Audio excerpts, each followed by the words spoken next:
le monde, il fait 13,7 milliards d'années-lumière. Qu'est-ce qu'il voit? Lumière. Explosion de lumière phénoménale. Il dit que le temps commence avec la matière.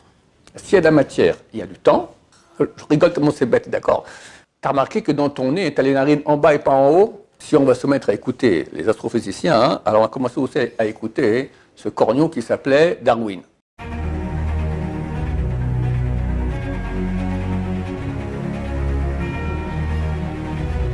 Ce jour est dédié pour l'élévation de l'âme de Germaine Rachel Batsara Zochana Bracha de mémoire bénie.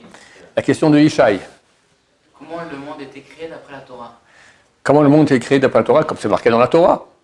Oui, mais est-ce que c'est comme les goïms qui disent... Ah, est-ce que c'est comme les goïms qui disent? Oui, l'explosion. Très bien. Alors, ce que je dis là, hein, c'est pas ce qui est enseigné dans les écoles orthodoxes, parce que, comme tu vois, ce que je dis est vrai mais compliqué. Alors, je ne sais pas si on peut enseigner ça aux enfants. Donc, on enseigne aux enfants ce qui est écrit dans la Torah, et ça suffit. Mais ça correspond tout à fait à ce que disaient les goïms. D'abord, il faut savoir que jusqu'il n'y a pas longtemps, 1965, j'avais 5 ans, tous les scientifiques étaient convaincus de la théorie grecque qui dit que le monde a toujours existé. Et un juif, pas un religieux, un grand scientifique, j'ai oublié son nom, il a commencé à montrer à Einstein que non, il y a des preuves comme quoi il y a eu un début. Et Einstein n'a même pas voulu l'écouter. Quelques années plus tard, il est revenu à la charge et il est venu vous m'agacer avec vos histoires. D'accord? Comme ça, Einstein a voulu dire. Il n'a pas voulu croire en aucun cas que le monde a été créé. Pour te dire, il n'y a pas longtemps, j'étais encore vivant à cette époque-là. D'accord? Einstein, c'est un grand savant. Il a reçu le prix du plus grand homme du XXe siècle. D'accord? Pauvre type. D'accord? Lui, il ne croyait pas. Il ne croyait pas à la création. Ça ne marchait pas. Donc on l'a prouvé avec les chiffres, il a dit, vous m'agacez. Il n'a pas pu accepter un truc pareil. Pourquoi? Parce que s'il y a toujours eu, alors il n'y a pas de Dieu, mais s'il n'y avait pas, tout coup il y a eu, qu'est-ce qui s'est passé? Qu'est-ce qui s'est passé? Aujourd'hui, l'immense majorité des scientifiques honnêtes, astrophysiciens, disent qu'il y a une force créatrice. Forcément, ils ne vont pas dire Dieu. Il y a quelques années, ils ont réussi à photographier une photographie du monde vers ses débuts. Comment on fait pour photographier le monde à ses débuts? C'était il y a environ 13 milliards d'années. Comment on fait pour photographier une chose pareille? Alors j'expliquais maintenant une chose qui nous servira aussi pour la suite des opérations. Quand il y a un éclair, je ne sais pas si j'arrive à répondre à toutes les questions en un cours, hein, parce qu'il y a beaucoup de sujets à traiter. Quand tu es dans ton lit la nuit, tu vois un éclair. Et après quelques secondes, tu entends le tonnerre. Tu peux savoir à quelle distance était l'éclair. Parce que le son se déplace à une vitesse, je me souviens bien, c'est 345 mètres à la seconde. C'est rien. C'est très très lent. La lumière, elle se déplace à 300 000 km à la seconde. C'est la distance qu'il y a d'ici jusqu'à la Lune. Une fois, j'étais en vacances avec ma famille dans le Galil. On voyait, au loin, on voyait le Golan. Le Golan, c'est une région très militarisée, c'est la frontière syrienne là-bas, et moi j'ai fait beaucoup d'entraînements là-bas. Du coup, je vois des explosions, d'accord, je connais, on va comme ça, c'est des entraînements de temps, etc. Alors j'ai dit à mes enfants, dans quelques secondes, on va entendre un grand boum. Du coup, boum. Ils m'ont regardé comme si j'étais un baba, d'accord, Ruach HaKodesh. Et donc ils dit boum. Dans 3 secondes, de nouveau, boum, d'accord. Comment je sais? Parce que je vois.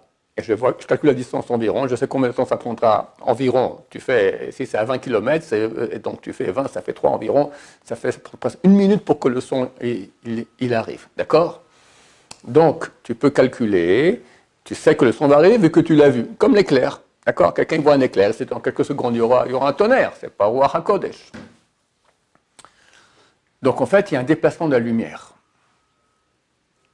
300 000 km en 1 seconde. Parce que si moi je me gratte le nez maintenant, et quelqu'un il est sur une étoile qui est environ à 100 années-lumière, c'est pas beaucoup, hein, je crois qu'il n'y a aucune étoile qui est aussi proche de nous, 100 années-lumière. D'accord? Alors maintenant, la lumière du photon, la lumière du fluorescent, elle envoie des photons qui vont ricocher sur mon nez quand je me le gratte, et l'image, elle part dans le ciel.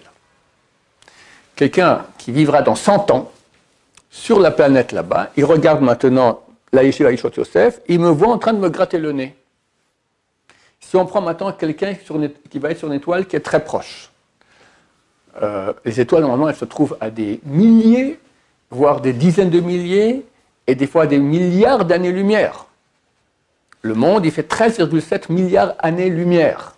13,7 milliards d'années-lumière. Aucun être humain ne peut imaginer, on connaît le chiffre, mais personne ne peut imaginer ça. Voir en image, c'est trop grand. C'est beaucoup trop grand pour qu'on puisse imaginer.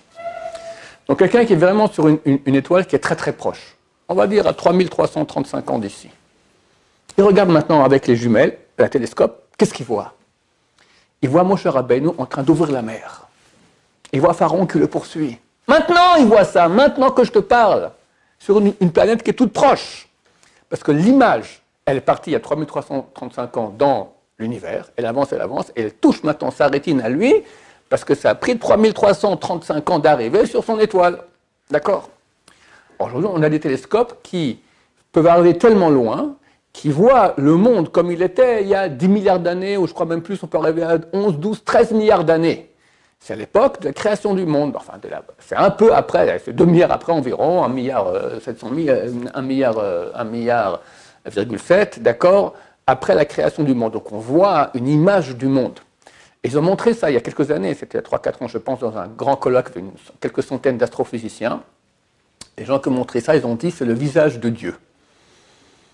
Il y en a quelques-uns qui sont levés, ils ont quitté la salle. Ils ne pouvaient pas supporter qu'on dise une chose pareille. Mais la majorité sont restés. D'accord? Parce que s'il n'y a pas eu, et il y a eu, ah, comment ça se fait? Il ne peut pas y avoir rien. Il n'y a rien, tout coup il y a. C'est quand même bizarre. D'accord? Ça, c'est déjà la première chose. Ensuite, qu'est-ce qu'il y a eu? Alors, la théorie actuelle, comment on sait que c'est vrai d'abord ça? J'ai dit 1960, qu'est-ce qui s'est passé en 1965, que tout à coup, ils ont tous accepté? Il y avait 2 employés de la compagnie de téléphone anglaise Bell. Un qui s'appelait Wilson et l'un, j'ai oublié son prénom, le pauvre, d'accord? Et ils avaient leur radar pour recevoir une émission de téléphone, d'accord? Et ils entendent un bruit. Ils ne comprennent pas d'où ça vient. Puis chaque fois qu'ils mettent le radar dans la maçon qu'ils mettent comme ça, toujours il y avait ce bruit de fond qui dérangeait. Bon, ils ont fait des enquêtes, à la fin ils ont compris, c'est l'onde de choc du Big Bang. Le Big Bang, donc ce qu'on dit en hébreu, le Patsagadol, le monde a commencé comme ça. Il y a des traces dans l'univers encore de cela. D'accord? Si tu cries « Ah !», le son, il part. Alors Big Bang, il part, il est encore dans le monde, il tourne encore. Dès lors, c'est complètement connu, on le sait, c'est comme ça, il y a eu ce Big Bang. Alors qu'est-ce que c'est que le Big Bang? Le Big Bang, c'est que à la base, il y avait quand j'étais jeune à l'école, on m'a dit une boule de ping-pong. Mais après, ils ont dit une boule minuscule qui contenait toute la matière du monde. C'est même pas de la matière, à l'époque, on appelait ça du magma. Elle contenait tout. Tout est là-dedans. Donc, elle pèse combien? Elle a une masse de l'univers entier. D'accord? Si tu pèses toi et moi, tu pèses tout le monde entier, ça fera le poids de la petite boule. D'accord? Et on sait que lorsqu'on presse de la matière ensemble, qu'est-ce que ça provoque? De la chaleur. Comment toutes nos voitures fonctionnent, à part les nouvelles voitures qui sont électriques, d'accord? Il y a j'oublie comment on appelle, dans le moteur, tu as le piston qui est dans la... Tu as un piston, d'accord? Le piston, il va comprimer de l'air, et à ce moment-là, il y a une injection d'essence. Vu que l'air, quand on le comprime, il chauffe, ça fait une explosion, boum, ça pousse le piston, ça fait tourner la roue qui revient comme ça, d'accord? Tu peux arriver à 1000, 2000, 3000, 4000, 5000 tours minutes. C'est comme ça que fonctionnent les voitures à essence. Quand il y a une pression, ça chauffe. Alors quand tu as maintenant une petite boule qui a toute la matière du monde, une pression énorme, donc ça chauffe énormément. Je me souviens du type, je crois que c'était 10 puissance 19 degrés. 1 milliard, 2 milliards, fois encore 1 ou 2, 10 ou 100, d'accord, la température de la petite boule. Alors qu'est-ce qui se passe? Dans une pression pareille, ça va éclater. Elle éclate. à la vitesse de la lumière. Qu'est-ce qu'on voit? Si on prend quelqu'un, on prend un journaliste de Science et Vie, je ne connais pas, mais c'est une revue de science très connue en France, et on le fait remonter dans le temps, et on dit, tu vas aller maintenant observer la création du monde. Lui voit le Big Bang. Qu'est-ce qu'il voit? Lumière. Explosion de lumière phénoménale. La Torah dit, Yehi or. Dieu dit, qui est lumière? Vaïhi or, et il y a eu lumière. Ça commence exactement comme ça. C'est exactement ça. Et depuis, le monde est en expansion à la vitesse de la lumière. Encore actuellement, le monde est en train de grandir à la vitesse de la lumière, 300 000 km à la seconde, sans cesse, sans cesse, sans cesse. Donc ça correspond tout à fait à ce que dit la Torah. Qu'il n'y a pas eu, et il y a eu, et il y a une création, ça commence par une explosion de lumière. Pardon? Alors, les années. C'était il y a combien de temps? Ben, c'était il y a 13,7 milliards d'années. Vu que le monde fait 13,7 milliards d'années-lumière, donc on connaît la date du Big Bang, 13,7 milliards. La Torah dit 5783, bientôt 84. Qui a raison? La Torah, bien sûr. Mais les scientifiques qui disent pas ça, on voit très bien, c'est pas possible. La réponse est extrêmement simple. Quelqu'un prend l'avion Leicester pour partir d'Israël à Paris. Et dans l'avion, une hôtesse lui verse un café. D'accord? À ce moment, il est en train de passer au-dessus de la Grèce. Et là-bas, il y a un petit amateur d'astronomie qui, avec son télescope, il va regarder Saturne, et au mieux, il voit maintenant l'avion qui passe, et il voit le jeune homme en train de boire son café. D'accord? Alors, à quelle vitesse l'hôtesse a-t-elle versé le café dans le verre du passager de El Al? Allez, du 3 km/h. Hein. Si tu verses un café plus vite que 3 km/h, ça ricochette dans le visage du passager, ça fait une plainte, etc. Bon, 3 km/h. Le passionné d'astronomie grecque, il voit le café passer à quelle vitesse? 900 km/h. La question se pose, le café, je ne comprends pas, il fait du 3 km/h ou il fait du 900 km/h? Réponse, c'est relatif. Pour celui qui est en bas et voit l'avion passer, c'est 900 km/h. Celui qui est dans l'avion, c'est 3 km/h. Comme nous tous, on roule en voiture, d'accord? Tu passes un bonbon à quelqu'un, à quelle vitesse? Et, pourtant, tu fais du 150 km/h dans ta Ferrari, d'accord? C'est une chose évidente. On appelle ça la relativité mécanique. Einstein a dit il n'y a pas non seulement la relativité mécanique, mais aussi la relativité générale. Qu'est-ce que c'est? Lui dit que, comme dit le Ramban dans le deuxième verset de la Torah, c'est la peine de le voir, c'est très beau, Nachmanide, il dit que le temps commence avec la matière. S'il y a de la matière, il y a du temps. Il ne dit pas ça à Einstein, que le temps commence avec la matière, parce que pour lui, le monde a toujours existé, ce pauvre type, comme je l'ai dit, d'accord? Mais il est d'accord qu'il dit qu'il y a une relation entre le temps et la matière.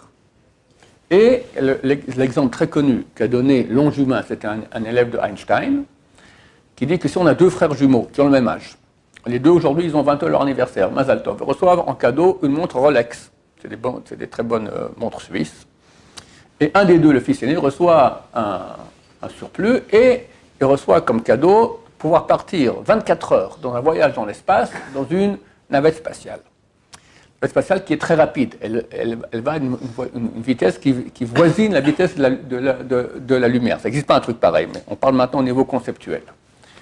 Alors, le frère jumeau aîné part dans la navette spatiale, bye bye les amis, je reviens dans 24 heures, don't worry, tout ira bien. Il part, et il vit 24 heures. Il revient sur Terre, il a 20 ans et 24 heures. En attendant, sur Terre sont passés 1000 ans. Son frère jumeau est mort et la montre Rolex garantie anti-rouille rouillée. Comment ça se fait?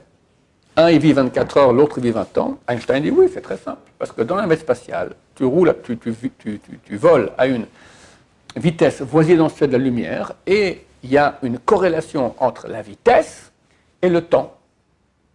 Il y a aussi une corrélation entre la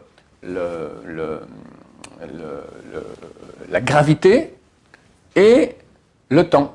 J'en ai parlé l'autre jour, d'accord? On sait que dans l'univers, il y a des trous noirs. C'est quoi les trous noirs? C'est des planètes qui sont tellement grosses, qu'elles attirent tout ce qui est autour d'elles dans un rayon de quelques millions, je ne sais pas, ou de millions, je pense, d'années-lumière. Tout est avalé.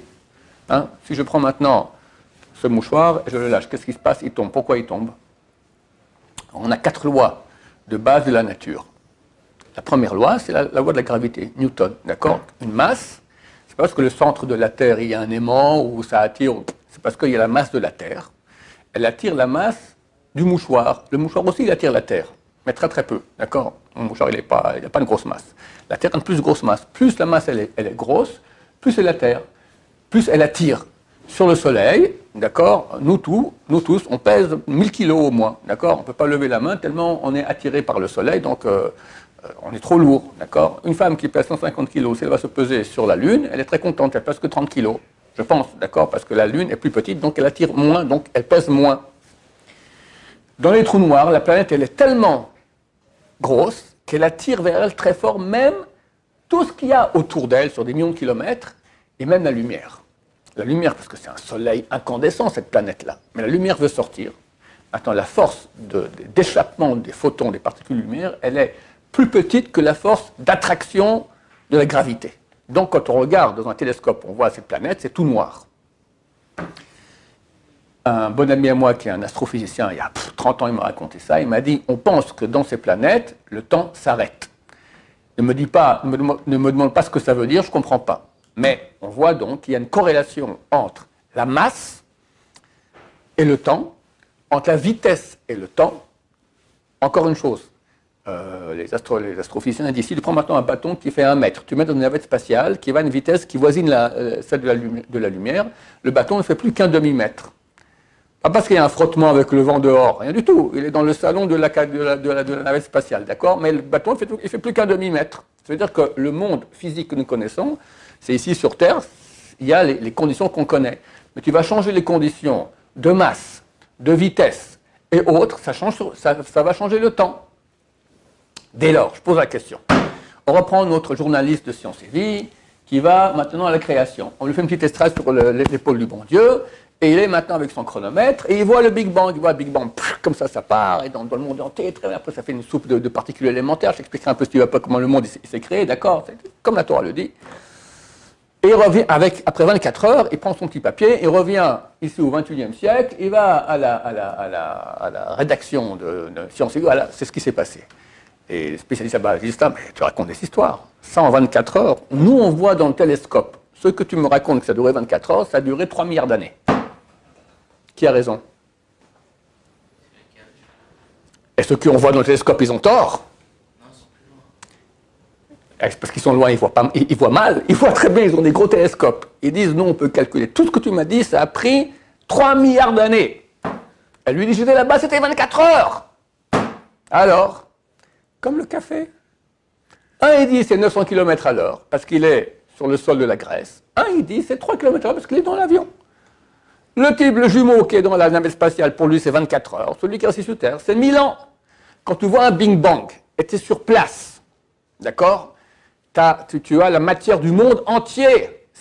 Si dans un trou noir, le temps s'arrête, alors dans un Big Bang, qu'est-ce qui se passe? Forcément, l'échelle du temps que tu as sur place, elle est différente de l'échelle du temps que tu as ici sur Terre, dans ta petite planète. D'accord? Ça n'a rien à voir. Et tu as une explosion, et tout va à la vitesse de la lumière, de tous les côtés. Toi, ton chronomètre, ce qu'il calcule, c'est vrai, mais c'est vrai pour celui qui est sur place. Celui qui est ici et qui voit ça depuis loin, 13 milliards d'années plus tard, il voit ça et il dit non, c'est un autre temps. Le temps, il est différent par rapport à l'endroit, par rapport aux conditions dans lesquelles tu es. Donc les deux sont vrais.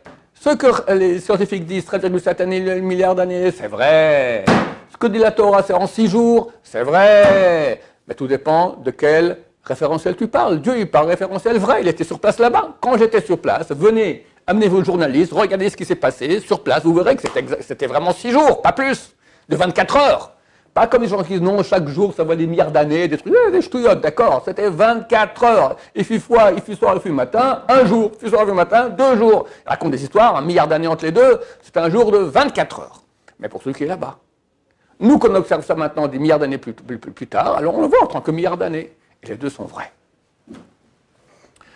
Le vrai problème pour lequel on n'enseigne pas cela, d'abord, c'est un peu compliqué à aller raconter des enfants des choses pareilles. Et deuxièmement, c'est que si on va se mettre à écouter les astrophysiciens, hein, alors on va commencer aussi à écouter ce corneau qui s'appelait Darwin. D'accord? Darwin, c'est un pauvre type qui a voulu ôter Dieu de la science, dire le monde n'est pas créé, et par évolution, je rigole tellement c'est bête, d'accord, par évolution, deux enzymes se sont rencontrées un beau jour, deux molécules, tac, ça fait un monocellulaire, qui a fait un protocellulaire, qui a fait un petit tétard, après un petit poisson, le petit poisson il est monté sur la Terre, il a fait une tortue, le tortue il a des ailes qui ont commencé, et ça fait, et un beau jour, l'être humain il est né, d'accord. C'est des bêtises totales. Plus on avance, plus on voit qu'il y a énormément d'objections à cette théorie. D'abord, il leur manque ce qui s'appelle le chaînon manquant. Même si on va dire que depuis le petit tétard, ils sont arrivés à un singe, comment tu passes du singe à l'homme? Il n'y a aucune trace de squelette où on a cru chaque 10 ans, ils avaient un nouveau squelette. Un temps, c'était comment ça s'appelait là? C'est la chanson des Beatles, c'est Lucy, d'accord, Lucy in the Sky with Diamond, LSD. Après, c'était l'Homo erectus. Après, c'était toutes sortes de... certains, ils ont un nouveau squelette qui est celui qui est le chaînon manquant entre les deux. Je te ça ne marche pas, il n'y en a pas. On n'a pas trouvé. Ensuite, Darwin lui-même disait ma théorie ne peut pas résister, elle a une objection, c'est l'œil. L'œil. Et il vivait combien? Il y a 150 ans, Darwin, d'accord? Qu'est-ce qu'on connaissait encore de la sophistication du corps humain? On ne connaissait rien, mais lui, au moins, il n'a reconnu que l'œil. Dans l'œil, il y a des millions de cellules. Maintenant, comment ça se fait que par hasard, quelques millions de cellules ont décidé d'abord de devenir photosensibles? Elles sont sensibles à la lumière. Puis après, elles sont mises ensemble, elles ont créé comme ça une sorte de grand rond, d'accord, vide à l'extérieur, avec les photosensibles d'un côté, le reste, et un trou à l'autre bout, la lumière, pour arriver à un truc pareil, d'accord, c'est complètement impossible. C'est impossible que par hasard, comme ça se fait. Impossible. Darwin le dit. Alors, mon cher ami, il vient d'où cet œil? On appelle ça induction. C'est-à-dire que forcément, s'il y a une raison, une volonté que ça aille dans cette direction, ça s'appelle la nature, d'accord? La nature chez nous, c'est Elohim. Elohim, valeur numérique, Hateva, la nature. Dieu a voulu, et c'est comme ça que ça s'est fait. Il y a dans la Torah, dans la création, il y a une évolution. On commence par les végétaux, puis après il y a les animaux, etc., les volatiles, machin. Il y a aussi des espèces qui sont entre les deux. Il y a aussi des espèces qui sont entre les deux. Le Malbim, il explique. La différence qu'il y a entre nous et Darwin, c'est que Darwin dit chaque espèce, elle est le fruit du hasard d'une progression de l'espèce passée. D'accord? L'espèce passée, elle a progressé. Ceux qui n'ont pas réussi à progresser, ils ont disparu. Et ça fait que c'est naturel. Et ça fait que pour nous, on est arrivé à l'être humain. Ça ne tient pas la route. Qu'on a expliqué, c'est impossible, parce qu'il y a trop de détails complètement extraordinaires. Je vais en citer un, ne serait-ce que un, d'accord? Bientôt. Donc, nous, on dit, on veut bien qu'il y ait une progression, mais ce n'est pas qu'une partie, par hasard, a donné l'autre. Dieu a créé une partie, puis après il a créé une autre, et c'est Dieu qui a créé chaque étape plus sophistiquée pour arriver à l'être humain. À propos du temps aussi, il faut dire une chose.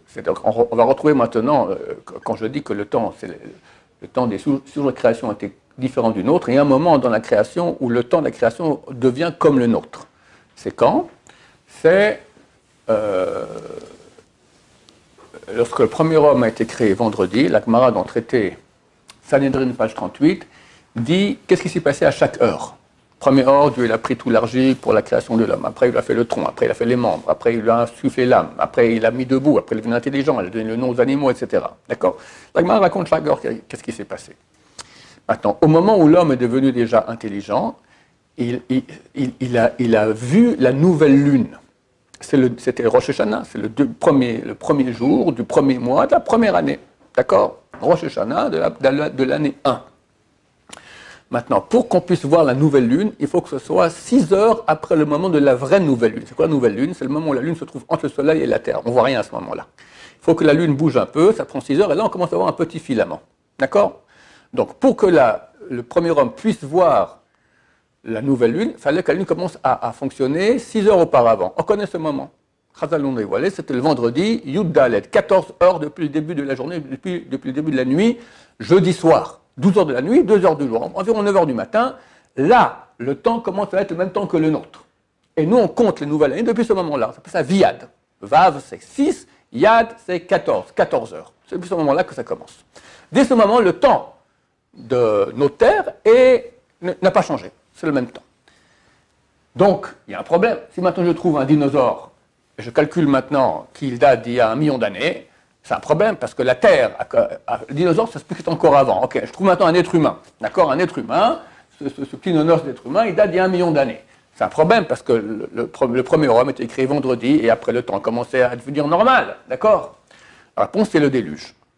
Dans le déluge, c'est écrit très clairement que Dieu a changé la réalité cosmique du monde. Il a enlevé certaines étoiles et ça a provoqué le déluge et tout le système cosmique s'est arrêté. Donc si maintenant j'ai une année où le temps n'est pas le même que le nôtre parce que les conditions physiques ont changé, donc je peux dire que tout le milliard d'années qui nous manque dans le compte, ou le million d'années dans le compte des morceaux archéologiques de Nonos qu'on ressort, c'est à cause du déluge. D'accord? Et là, ça règle donc tous les problèmes.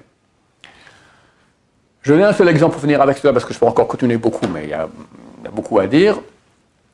Ça fait une trentaine d'années, peut-être plus, que j'ai ce papier dans mon bureau, d'accord, d'un astrophysicien vietnamien, Trinh Xuyen Pon, si je me souviens bien, comme ça qu'il s'appelle, qui dit qu'il est évident qu'il y a un Dieu à la création.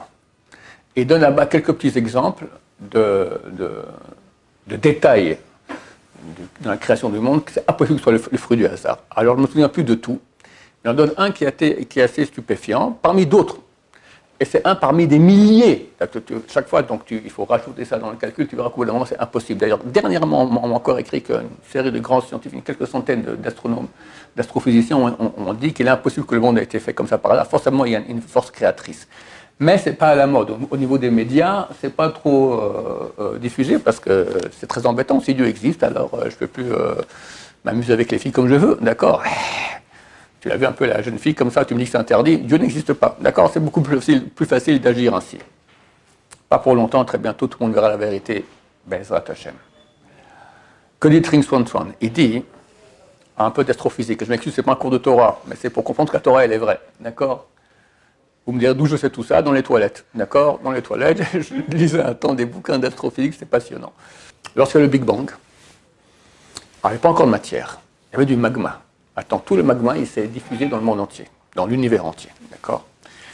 Il y a eu ce qu'on appelle, ce que l'astrophysicien appelle la soupe de particules élémentaires. Il y avait dans l'espace une particule, puis quelques 10 000 km de là-bas, une autre particule, comme ça, partout. Au bout d'un moment, les particules, grâce à la force de gravité Newton, sont commencées à se rapprocher.